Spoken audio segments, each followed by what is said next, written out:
Quando parliamo di arte, quando parliamo di fantasia, dobbiamo parlare necessariamente, lei ha già capito perché mi sta già guardando e si è anche già alzata in piedi, di cake design.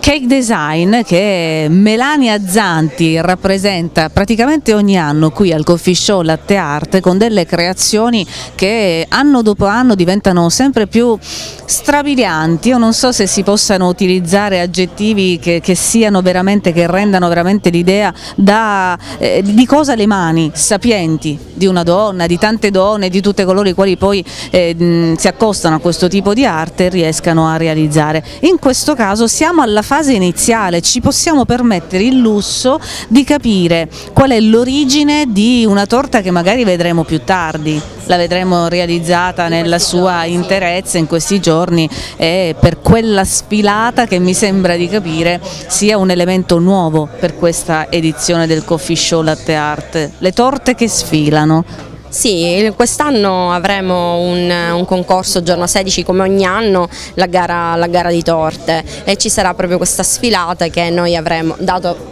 gli spazi quest'anno che abbiamo generosi, faremo le torte sfileranno e verranno poi depositate sulla postazione. Quindi il Coffee Show Latte Art è un momento propedeutico a quello che poi sarà un successivo momento esclusivamente concentrato sull'aspetto cake design. Sì, la prossima settimana saremo quasi esclusivamente noi, dato in questa giornata ricca di coffee show. La prossima settimana ci incentreremo solo sul cake design.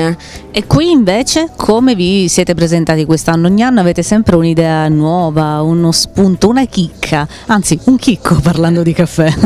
Allora, quest'anno il tema della gara è un caffè in ortigia, quindi abbiamo voluto incentrare le due cose, cioè far combaciare la gara che viene svolta a Siracusa, quindi in ortigia, quindi un elemento rappresentante di Siracusa, unito naturalmente al caffè, dato che l'evento comunque è sempre sul Coffee Show Latte Art, quindi non ci dobbiamo dimenticare che siamo ospiti di questo grandissimo evento. Abbiamo fatto combaciare le due cose, quindi aspettiamo questi capolavori il giorno 16 e speriamo insomma che vada bene per tutte.